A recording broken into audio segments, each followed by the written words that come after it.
네, 자산도 내 몸도 건강해지는 시간 건강 365 닥터 인사이트의 김호수입니다. 자, 오늘은 부동산을 선택할 때 또 관련된 기준을 세울 수 있는 그런 내용을 알려드리려고 합니다. 제도를 잘 알게 되면 내가 선택지가 분명해지고 그럼 또 올바른 결정을 내릴 수 있겠죠. 복잡한 제도를 쉽게 풀어서 좀 설명을 드리려고 하는데요. 오늘은 그중에서 특히 세금과 자산 관리에서 중요한 기준이 되는 상생 임대주택 특례에 관한 내용을 함께 알아보도록 하겠습니다. 오늘 또 좋은 전문가께서 이 정보를 알려주실 건데요. 함께 해주실 전문가를 먼저 함께 화면으로 만나보도록 하겠습니다.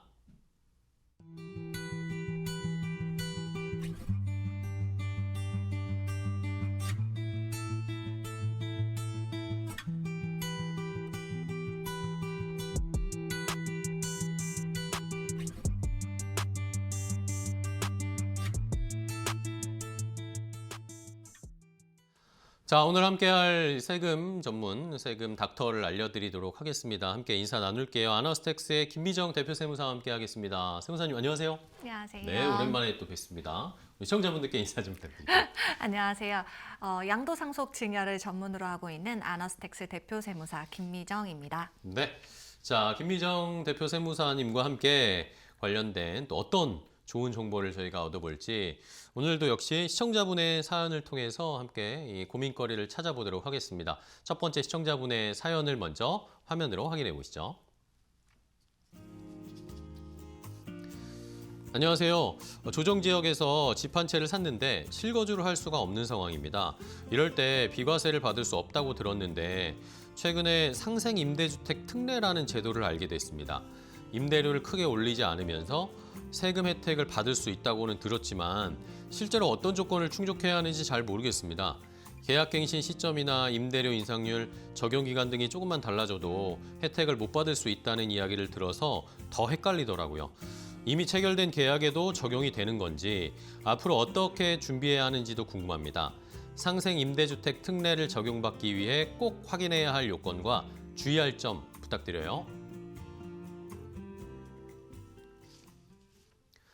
자, 첫 번째 시청자분의 사연을 함께 들어봤습니다. 조정지역에서 주택을 하나 구매를 하셨는데 여기에 실거주를 하실 수가 없는 상황. 이러면서 상생 임대주택 특례에 대한 이야기를 좀 들으셨나 봐요. 그래서 요 관련해서 세무사님과 더 자세하게 좀 이야기를 나눠보도록 하겠습니다.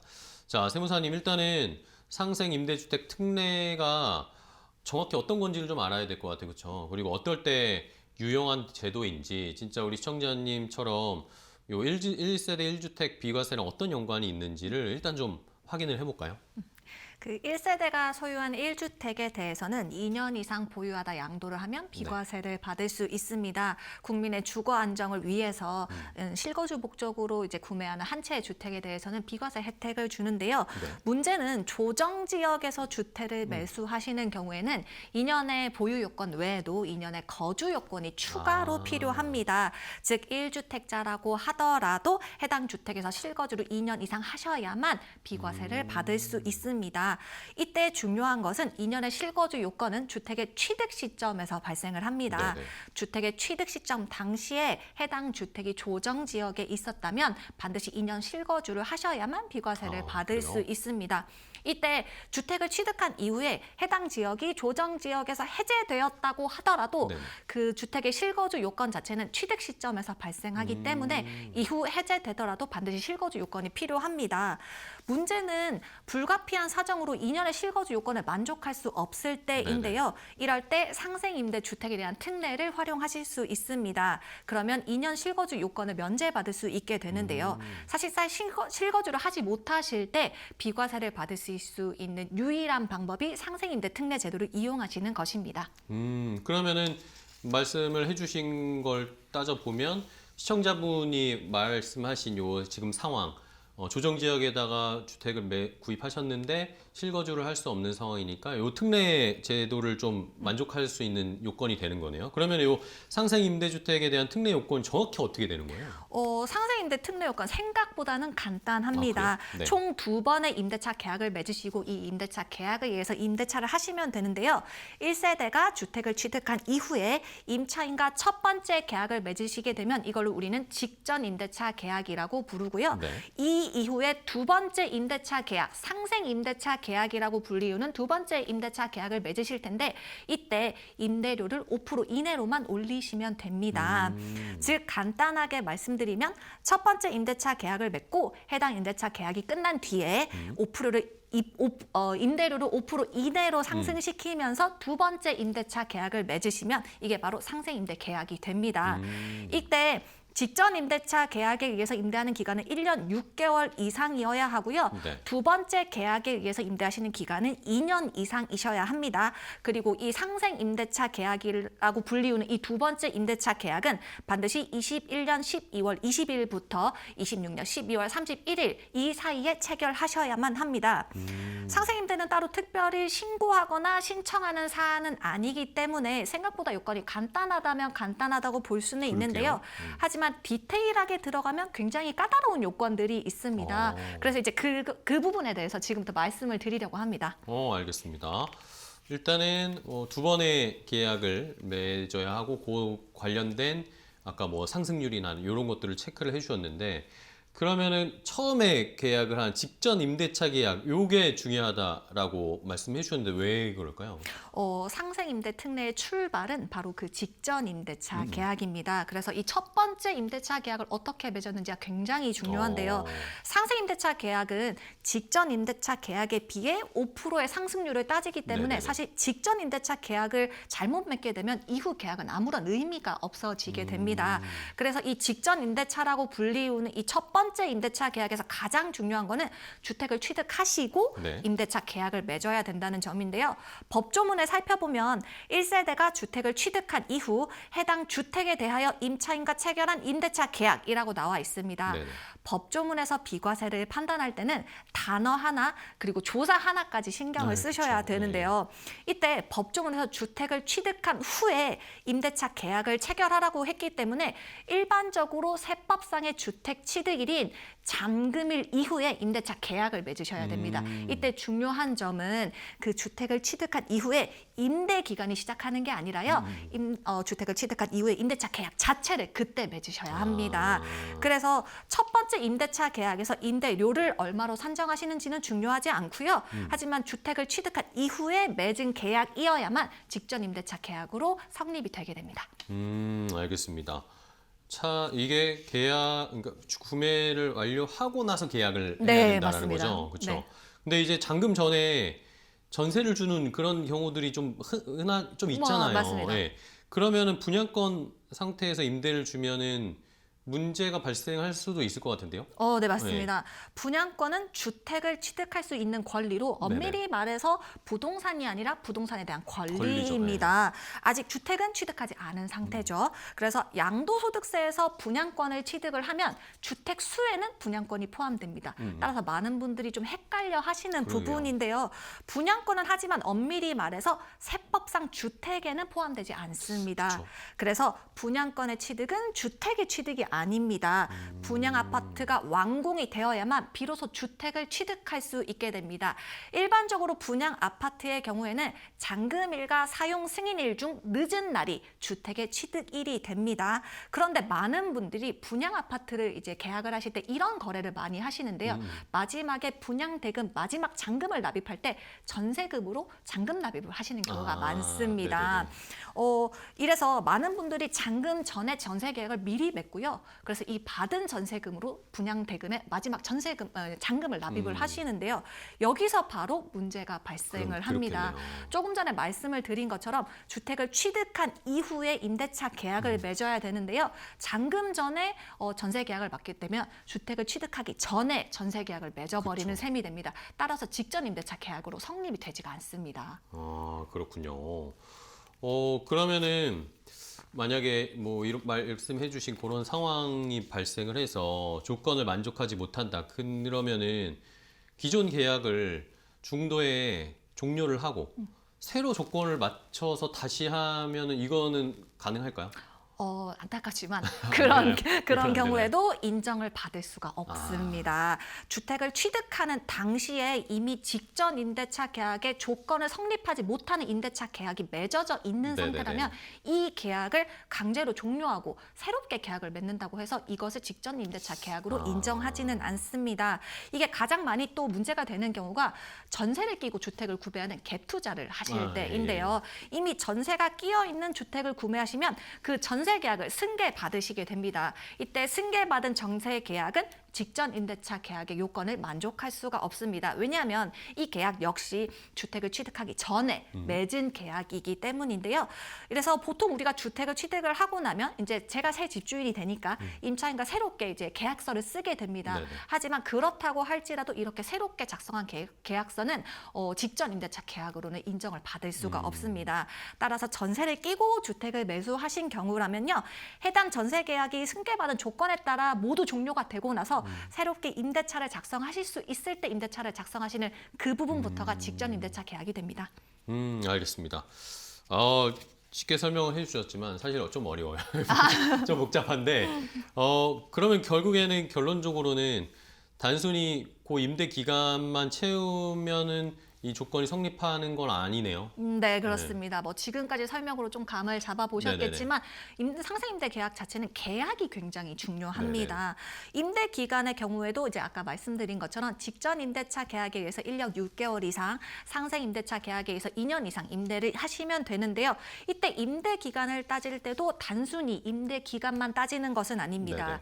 예를 들어서 특정한 임차인 A와 1년짜리 계약을 맺고 특정한 임차인 B와 또 연속해서 1년짜리 계약을 맺는다고 했을 때 이 두 계약을 합쳐서 직전 임대차 계약이나 상생 임대차 계약으로 인정받을 수가 없습니다. 왜냐하면 그쵸. 이 1년짜리 계약은 애초에 계약 자체가 1년짜리이기 때문입니다. 법조문을 살펴보면 직전 임대차 계약에 의해 1년 6개월 이상 임대할 것이라고 쓰여 있는데요. 그쵸. 따라서 임대차 계약 자체가 1년 6개월 이상짜리여야 하고 그 임대차 계약에 의해서 임대하신 기간이 1년 6개월 이상이어야 인정이 됩니다.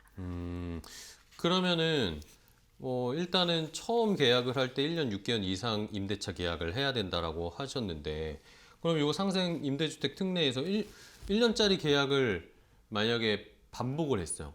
그러면은 그것도 허용이 안 되는 겁니까? 그거는 인정되는 경우가 있나요? 인정되는 경우가 또 예외가 예외가 있습니다. 있어요? 네, 왜냐하면 유권 해석에 따르면 동일한 임차인과 1년짜리 계약을 연속해서 맺는 경우는 이 경우에 한해서는 네네. 임대차 기한을 합산할 수 있는 것으로 보고 있습니다. 사실 동일한 사람과 임대차 계약을 맺었기 때문에 사실상 동일 계약의 연장선상으로 보기 때문인데요. 좀 전에 설명을 드린 것처럼 다른 사람과 임대차 계약을 1년짜리를 맺는 경우에는 이거를 상생임대차 계약으로 볼 수는 없습니다. 하지만 동일한 사람인 경우에 한해서 이를 동일 계약의 연장선상으로 보고 이것을 합쳐서 상생임대차 계약이나 직전임대차 계약으로 인정받을 수 있습니다. 어쨌든 같은 사람에게 계약을 1년 단위로 계속하는 것은 예외적으로 허용이 되는 경우고, 맞습니다.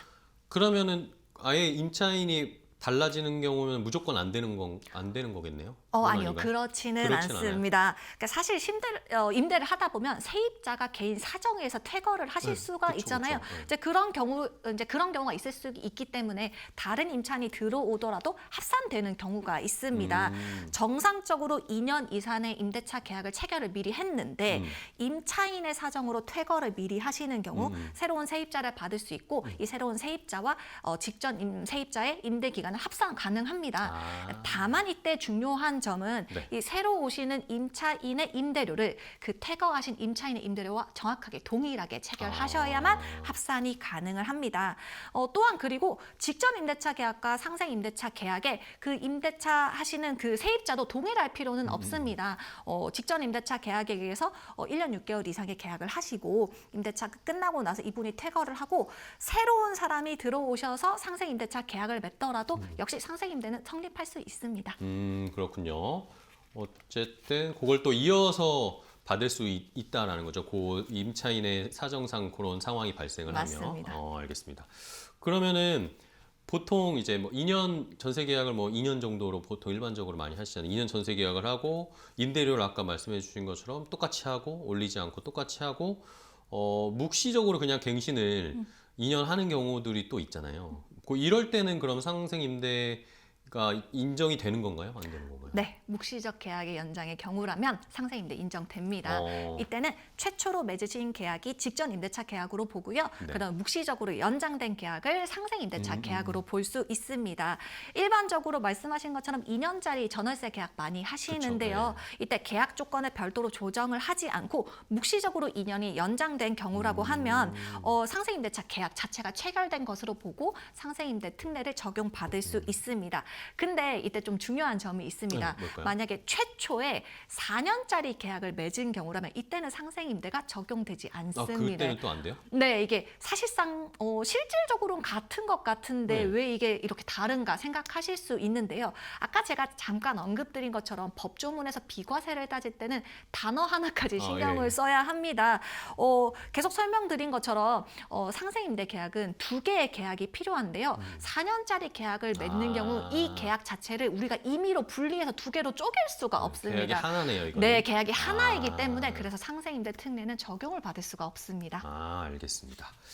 자, 그러면은 전세 이제 전세 월세 전환할 때 요 가장 주의해야 할 점 이걸 좀 알아야 될 것 같아요. 그러면 마지막으로. 상생임대차를 맺을 때 직전 임대차보다 임대료를 5% 이내로 네네네. 상승시켜야 하는데요. 이때 조심하셔야 되는 부분이 있습니다. 바로 전세에서 월세로 전환을 하거나 월세에서 전세로 전환하는 경우입니다. 전세에서 월세로 전환하는 것 자체는 가능은 한데요. 네네. 이때 5% 계산하는 방법이 조금 복잡합니다. 그러게요. 그래서 렌트홈이라는 홈페이지에 가시면 그 민간임대주택법에 따른 임대료 계산이 나와는 있는데요.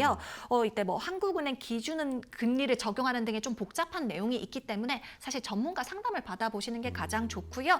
단 0.1%만 임대료 요건을 벗어나도 상생임대 특례 적용받을 수 없습니다. 그래서 따라서 전세에서 월세로 전환하시는 경우 임대료 책정은 굉장히 주의하셔야겠습니다. 네, 알겠습니다. 자, 이렇게 오늘 우리 김미정 대표 세무사와 함께 자세하게 좀 이야기를 나눠봤는데요. 그러면은 이제 우리 세무사님 입장에서 많은 분들 이렇게 상담도 해보셨을 거 아니에요. 그러면 이제 양도 직전에 우리 상담하시는 분들이 가장 내가 실수했다 안타까워하거나 후회하고 하는 순간 그런 때가 언젠지 좀 알면 저희도 주의할 수 있을 것 같아요. 이제 지금까지 말씀드린 것처럼 상생임대 특례는 계약서를 쓰는 시점도 중요하고 내용도 모두 네. 중요합니다. 상생임대 계약에 해당한다고 생각을 해서 4년의 임대를 모두 끝내고 저를 찾아오셨는데 계약 조건이 어긋나는 경우가 굉장히 많이 있습니다. 네네. 특히 아까 말씀드린 것처럼 분양권으로 아파트를 취득했을 때나 이제 전세를 승계하신 경우라면 직전 임대차 계약이 깨지는 경우가 너무 많아서 이런 경우 굉장히 주의하셔야 되겠습니다. 상생임대 특례는 현재는 26년 12월 31일까지 임대차 계약을 맺고 임대를 개시하셔야만 성립을 합니다. 하지만 지금까지 이 시행령이 계속해서 연장되어 왔습니다. 그래서 앞으로도 연장 가능성이 있으니까요. 이 부분은 계속해서 살펴보셔야 되겠습니다. 상생임대는 조정지역에서 취득한 1주택에 대해서 우리가 실거주 요건을 만족할 수 없을 때 비과세를 받을 수 있는 유일한 방법입니다. 따라서 실거주를 불가피하게 하실 수 없는 경우라고 한다면 상생임대주택 꼭 특례를 기억하셨다가요. 전문가와 미리 상담을 받아보시기를 권합니다. 네, 알겠습니다.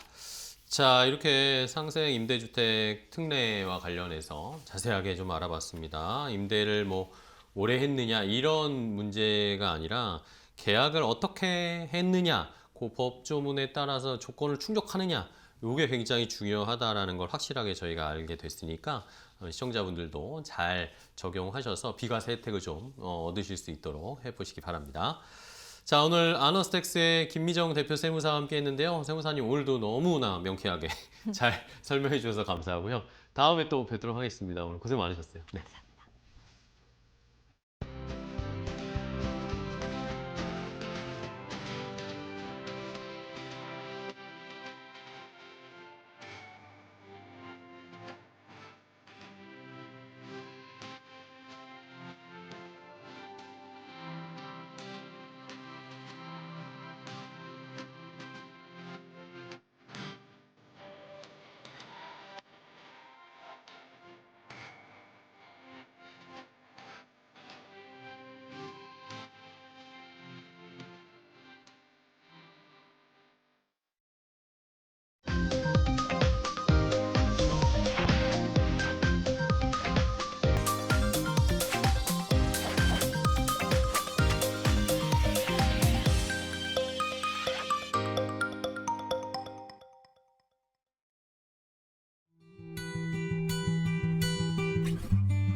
오늘은 서울 바운치과 교정과의 서현숙 원장과 함께하겠습니다. 원장님 안녕하세요. 네, 안녕하세요. 네, 반갑습니다. 우리 시청자분들께 인사 좀 부탁드릴게요. 네, 안녕하세요. 치과 의사 겸 약사 치약 언니 서현숙이라고 합니다. 반갑습니다. 네, 반갑습니다.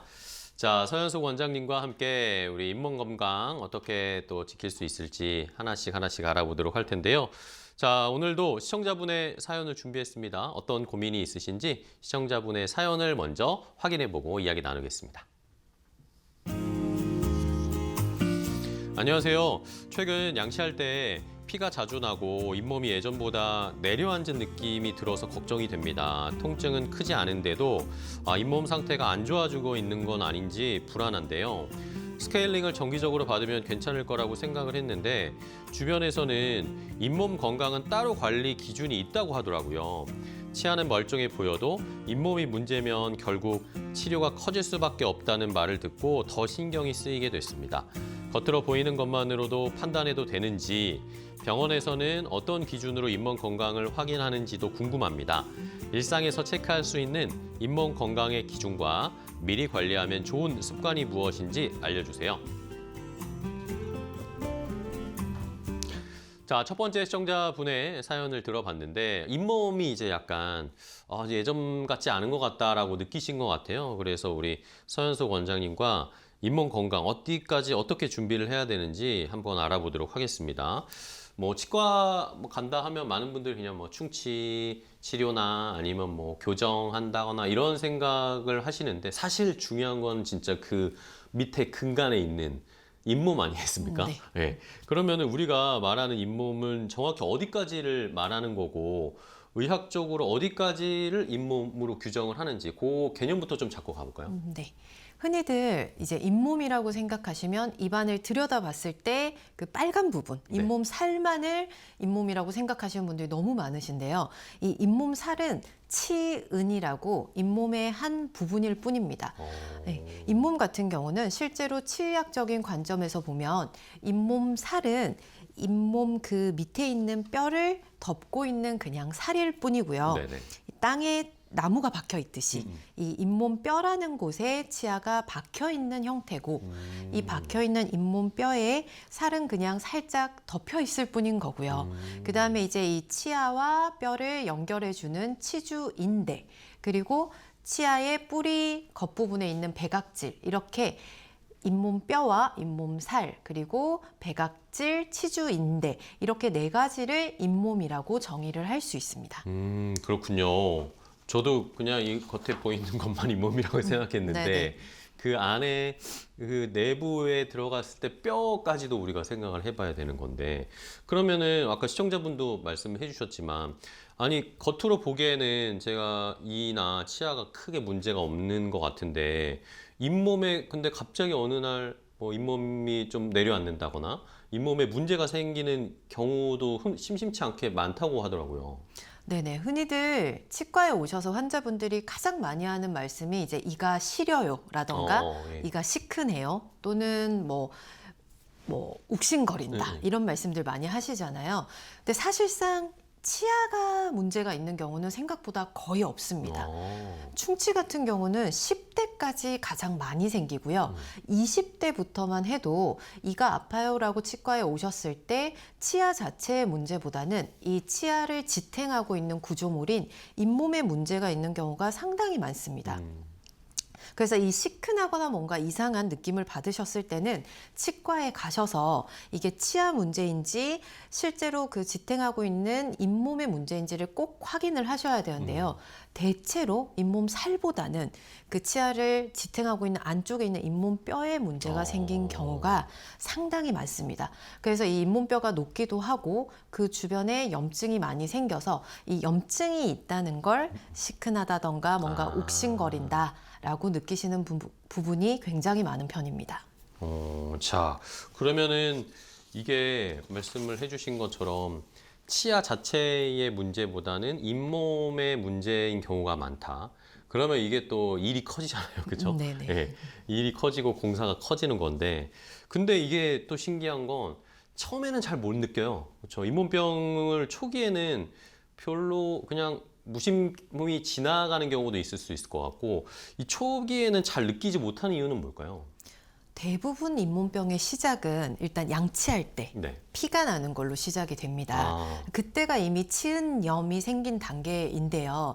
피가 날 때는 내가 양치를 잘못했나? 너무 세게 했나? 네네. 그렇게 그렇죠. 생각하시는 분들이 많은데 사실상 이 잇몸 살 부분에 염증이 생기면서 툭 건드리기만 해도 피가 나는 상태인 경우가 꽤 많습니다. 그러니까 이때는 양치를 덜 하시는 게 아니라 더 꼼꼼히 치간 칫솔이나 치실도 같이 사용을 하셔서 계속 양치를 잘 하시다 보면 이제 튼튼한 잇몸으로 다시 회복이 되는 경우도 많은데요. 네네.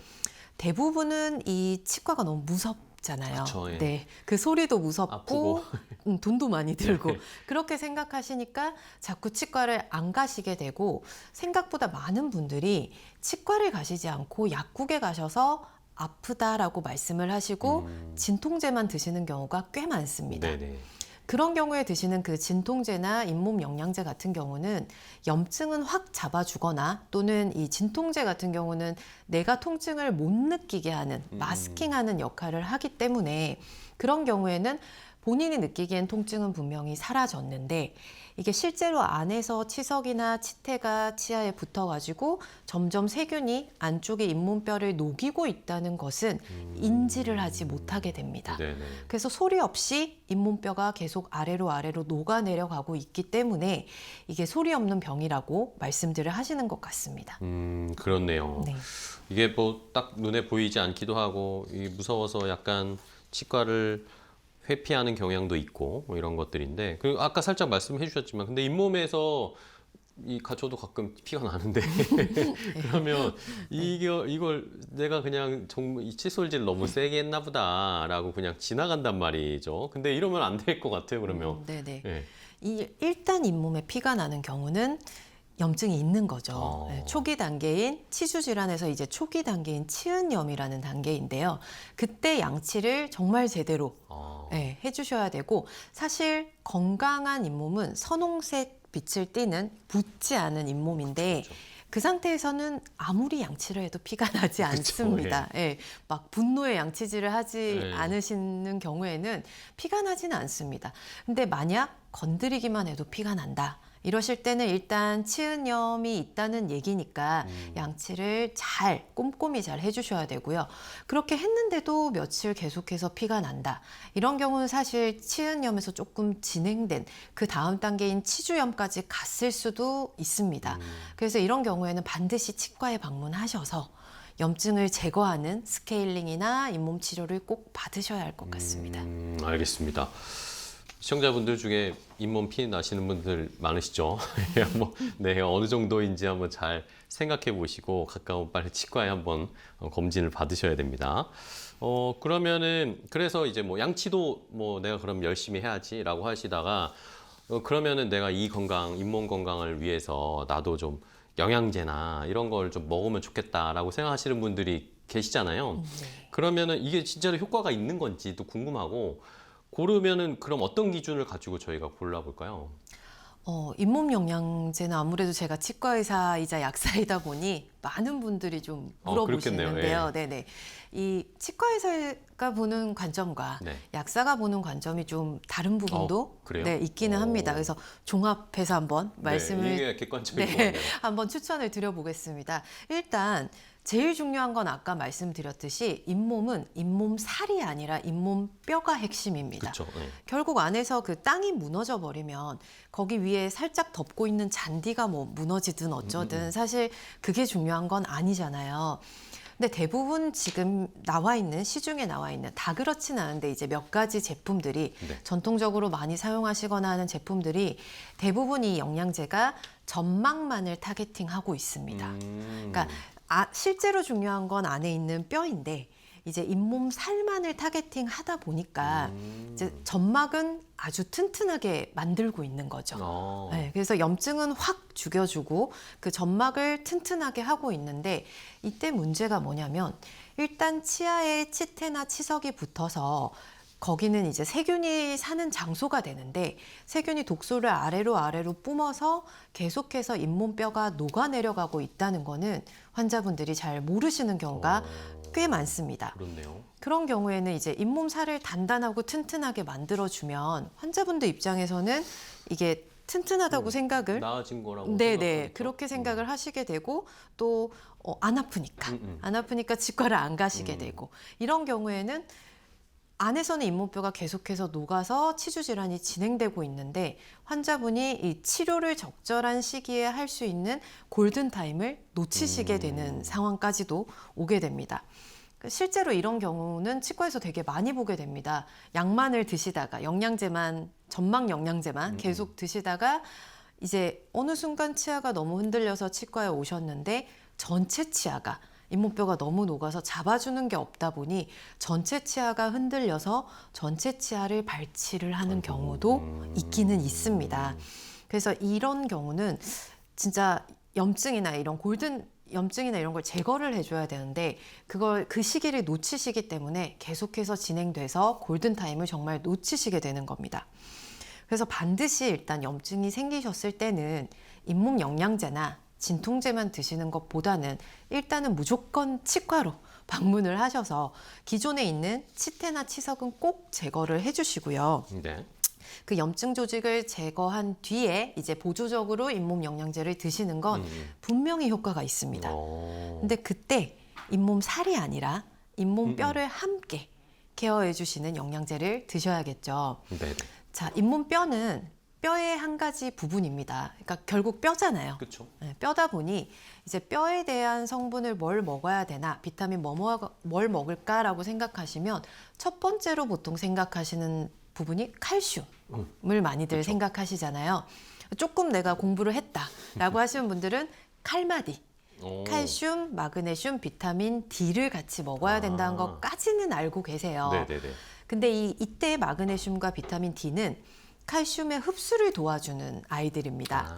그래서 먹었을 때 이 칼슘이 장에서 흡수가 될 때 흡수가 잘 되도록 도와주는 게 마그네슘과 비타민 D고요.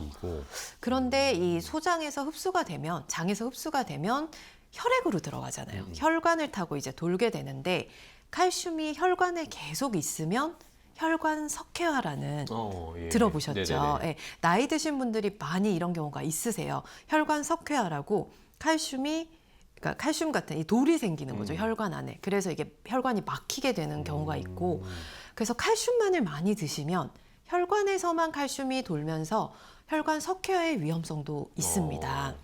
그때 진짜 중요한 성분, 잘 모르시는 분들도 많으신데 요즘은 논문으로 많이 연구가 되어서 나오고 있는데요. 네네. 비타민 K2라는 성분을 반드시 K2요? 네, 반드시 드셔주셔야 됩니다. 이 비타민 K2는 혈액에 있는, 혈관 속에 있는 칼슘을 뼈나 치아로 보내주는 역할을 하게 됩니다. 네네. 그래서 연구상에서 보면 이 비타민 K2는 혈관 석회화를 낮춰주고 그 칼슘을 뼈나 치아로 보내주는 역할을 한다라고 얘기를 많이 하는데요. 그래서 이 동맥경화나 칼슘 석회화 이런 문제로 인해서 발생하는 질환을 막기 위해서는 단순히 칼슘을 드시거나 칼마디를 드시는 것이 아니라 비타민 K2도 같이 있는 그 비타민을 꼭 드셔야 됩니다. 그래서 잇몸 영양제에 꼭 들어가야 되는 성분들은 염증을 없애주는 성분들, 프로폴리스라던가 비타민 C 같은 항산화제 성분들, 그리고 뭐 식물 스테롤이라던가 좋은 염증 성분들, 항염증 성분들을 꼭 같이 드셔주시고, 그때 잊지 말아야 할 것이 잇몸 뼈를 튼튼하게 하는 칼슘, 마그네슘, 비타민 D뿐만 아니라 비타민 K2를 꼭 챙겨주시기 바랍니다. 알겠습니다. 이건 진짜 많은 분들이 모르실 것 같은데 비타민 K2가 중요하다. 이게 칼슘을 더 우리가 흡수를 잘할 수 있게 그 뼈로 보내줄 수 있는 역할을 해주는 게 K2. 한번 찾아볼게요, 저도. 네. 네. 자, 그러면은 잇몸 관리 계속 이야기 말씀드리고 있는데, 그러면 원장님께서 생각하시는 잇몸 관리의 가장 중요한 관리 포인트는 뭐라고 생각하세요? 좀 전에 영양제 얘기도 했지만 네. 사실은 치과 질환은 외과적인 질환입니다. 그래서 외과적으로 뭔가 실제로 해주지 않으면 안 되는 부분들이 되게 많아요. 그래서 1번은 무조건 양치질입니다. 네. 네, 먹는 게 중요한 게 아니라 기계적으로 이렇게 치태나 음식물들이 낀 찌꺼기들을 반드시 제거해 주셔야 됩니다. 그래서 치과에 오신 분들이 제가 이렇게 얘기를 하면 양치질을 배운 적이 없어요. 라고 얘기하시는 분들이 하루에 3번 닦으라고만 배웠죠. 네, 되게 많으신데요. 그냥 쉽게 생각하시면 돼요. 네네. 막 찾아보시면 묘원법이라느니 뭐 이렇게 흔들어서 쓸어 내려라 잇몸 안으로 넣어서 네, 이렇게 해라 막 저도 네. 봤어요. 예. 네, 그런 거 안 보셔도 됩니다. 그런 거 안 그래요? 보면 좋겠죠. 보면 배우시고 좋겠지만 가장 중요한 건 그냥 청소라고 생각하시면 됩니다. 내가 입안을 청소하겠다.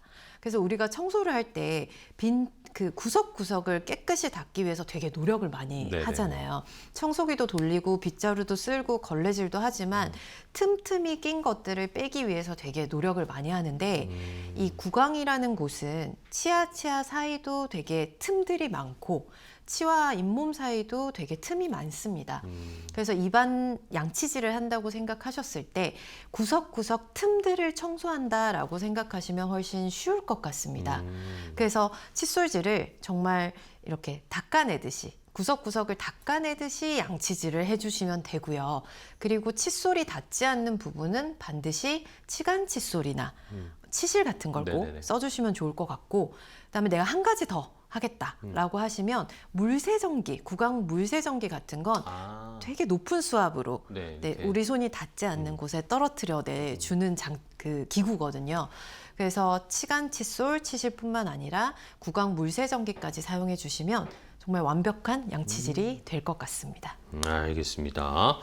자, 그러면은 잇몸 관리 물론 뭐 이 젊으신 분들도 잘 미리미리 잘 준비해 놔야 하지만 이제 조금 이제 나이가 있는 중년이나 40, 50대 그 이상으로 어르신들 이런 분들은 또 잇몸 관리가 약간 방법이 달라야 될 것 같기도 해요. 네. 일단 기본적으로 양치를 잘 해야 그쵸. 되는 건 네. 똑같겠지만 많이들 들어보셨을 거예요. 옛날에 풍치라고 얘기를 네. 하잖아요. 그러니까 충치가 아니라 풍치를 잇몸병이라고 많이들 얘기를 하셨는데 결국 하셨을 때 이 바람 드는 느낌, 네, 그것 때문에 풍치라고 하셨을 거예요. 이게 잇몸뼈가 녹아 내려가면서 치아 사이사이 틈들이 이제 많이 생기기 때문에 그게 이제 바람 든다는 느낌으로 시리다라는 느낌 때문에 풍치라고 표현을 하셨을 텐데 이미 40, 50대가 되셨고 이제 60, 70대 어르신들 같은 경우에는 이 잇몸뼈가 녹아내려가는 건 사실 노화의 일종이거든요. 네네. 주름이 생기는 것처럼. 그래서 관리를 젊을 때 잘해 주셨으면 좋겠지만 그렇지 않은 분들도 많이들 계시고 이제 40대가 넘어가면 잇몸뼈가 녹아 있으신 분들이 굉장히 많습니다. 그래서 젊을 때부터 당연히 관리를 해주시는 것도 중요하지만 이미 40대 이상이신 분들은 잇몸뼈가 녹아내려 가거나 염증이 이미 있는 상황이 굉장히 많을 것입니다. 네네. 그래서 양치질을 잘 해주시는 것도 좋지만 반드시 치과에 가시는 걸 추천드립니다. 이제 우리가 스케일링이라고 하는 건 치아에 붙어 있는 이제 치태나 치석을 제거하는 건데요. 대부분 나이가 들수록 이 치석이 잇몸 위쪽에만 있는 게 아니라 잇몸 아래쪽으로도 치석이 내려가면서 그 안으로 이제 세균이 계속 들어가고 있는 상황이에요. 이럴 때는 아무리 양치질을 잘하든 뭐 잇몸 영양제를 먹든 해결이 되지 않습니다. 그래서 가장 중요한 것은 치과에 방문을 하셔서 스케일링이든 잇몸 치료든 그런 걸 하시면서 기존에 있는 염증 물질들을 제거하는 것이 좋습니다. 그래서 반드시 치과에 가셔서 치료를 받으시는 걸 먼저 추천을 드리고요. 그리고 이렇게 제가 말씀드리면 가끔 들어오는 질문이 네. 스케일링을 얼마 만에 한 번씩 그러게요. 해야 되냐. 네. 네, 그 질문을 굉장히 많이 하시는데요. 이건 사람마다 굉장히 다릅니다. 그래요? 이게 선천적으로 치석이 되게 많이 끼는 분들도 계시고 1년 동안 뭐 양치질 제대로 안 했어 라고 하고 오시는데도 치석이 별로 없으신 분들도 계세요.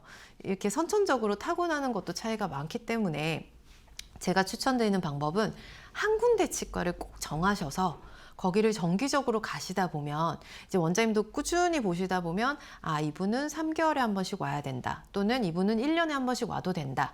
이런 판단이 내려지기 때문에 그런 기간에 대해서는 치과를 이제 한 군데를 계속 방문하시면서 나의 스케일링 시기를 추천받으시는 것을 추천드립니다. 알겠습니다. 뭐 일단은 기본적으로 연세가 있으신 분들도 양치를 꼼꼼하게 하는 게 가장 중요하고 정기적으로 치과를 방문을 하면서 관리하는 게 가장 중요하겠죠. 저 혼자만의 방법으로는 쉽지 않을 테니까요. 자, 그러면은 자 이번에는 잇몸 뭐 잘 들여다 한번 봤으니까 이 외에도 뭐 치과 치료를 받기 위해서 저희가 자주 접하거나 아니면 병원을 찾게 되는 구강 질환들 또 뭐가 있을까요? 네, 치과라고 하면 보통 치라는 그쵸, 단어가 네. 들어가니까 치아만 본다고 생각을 그쵸, 네. 하시는 분들이 굉장히 많습니다. 근데 사실 치과는 이 아간면, 얼굴 두 경부를 다 보는 곳이기는 합니다. 그래서 일단 그 중에서도 입 안을 들여다보면 치아나 잇몸도 있지만 그 구강 점막에 생기는 질환들이나 어쨌든 입속에서 생기는 질환들은 전부 치과에서 보는 질환이라고 생각하시면 되는데요. 치과 중에서도 구강 내과에서 보는 질환들이 꽤 많습니다. 그 중에 이제 흔히들 아시는 것이 구내염. 구내염 많이 생기시고 그다음에 입이 바짝바짝 타거나 침분비가 줄어들어서 생기는 구강 건조증도 있을 거고요. 그리고 혀에서 이렇게 화끈거리는 느낌이 있다던가 또는 혀에서 쇠맛이 난다던가 이상한 맛이 나는 경우 이걸 네네. 구강 자결감 증후군이라고 합니다. 버닝 마우스 신드롬, BMS라고도 하는데요. 이러한 구강 자결감 증후군은 보통 구강 건조증이랑 같이 오는 경우가 꽤 많습니다. 이것도 구강 내과 질환이고요. 나이가 들수록 사실 구강 건조증이나 구강 자결감 증후군 환자분들은 꽤 많으세요.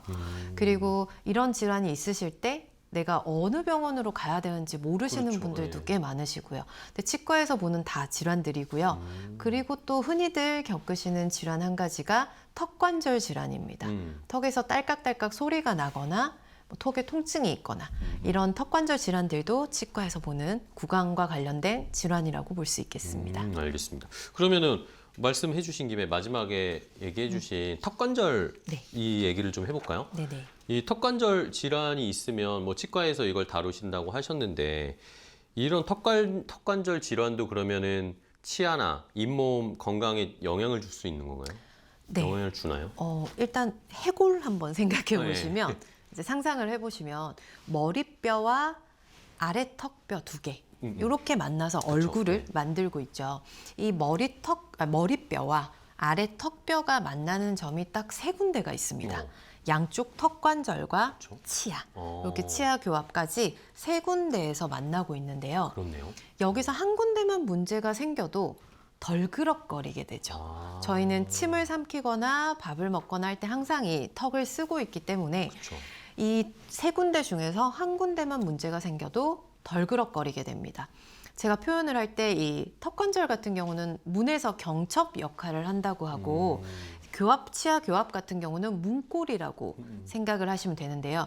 이 경첩이 망가졌는데도 문고리를 억지로 이렇게 닫으면 치아도 망가지겠죠. 그쵸. 문고리가 고장이 날 테니까. 그리고 문고리에서 문제가 생겨도 경첩에 영향을 줄 수가 있습니다. 그래서 턱관절에 문제가 생겼을 때 또는 턱관절이 좀 질환이 심해져서 턱뼈가 살짝 녹은 경우가 있거든요. 그렇게 해서 비대칭이 생기거나 하면 치아 교합도 점점점 안 맞아지게 됩니다. 부정교합이 발생하게 되고요. 또는 치아가 한 부분이 뭔가 걸려서 부정교합이 있는 경우에 턱이 이제 돌아가는 경우도 있게 됩니다. 치아에 걸리기 때문에. 그래서 이 턱관절과 치아 잇몸뼈의 문제는 따로 떼어놓고 생각을 하실 수가 없습니다. 알겠습니다. 턱관절에 좀 질환이 있으신 분들도 한번 치과를 방문하셔가지고 진단을 받아보시는 게 좋겠어요.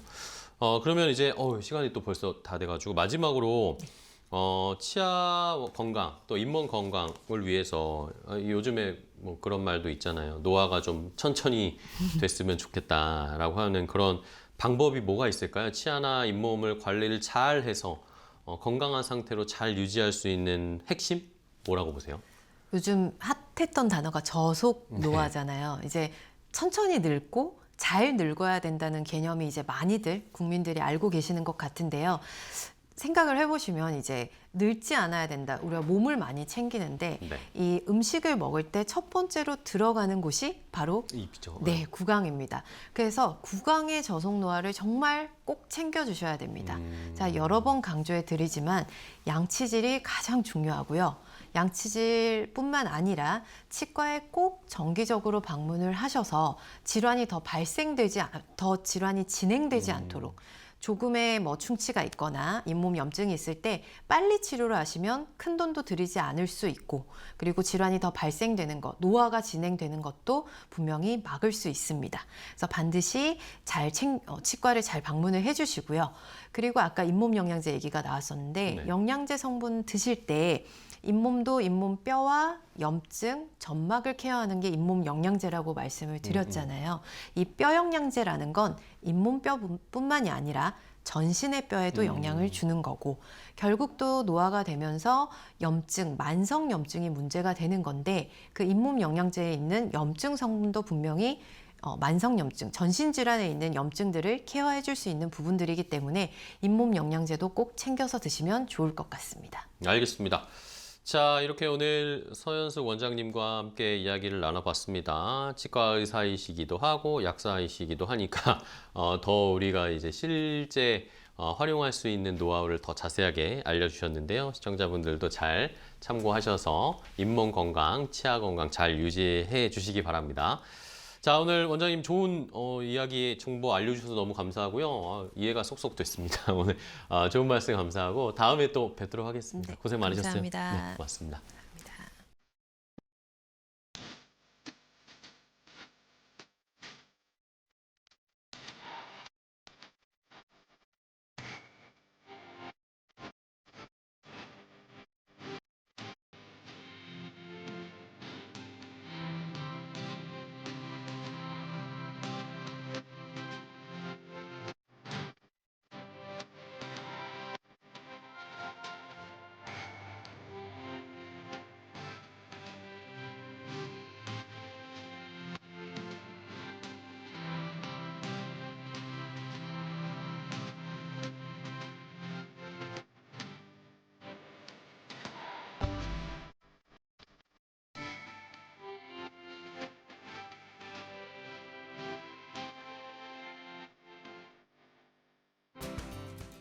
건강 365 닥터 인사이트, 오늘 저희가 준비한 정보는 여기까지 전해드리도록 하겠습니다. 저희는 내일 또 더 좋은 알찬 정보 가지고 찾아뵐게요. 시청해주신 여러분 고맙습니다.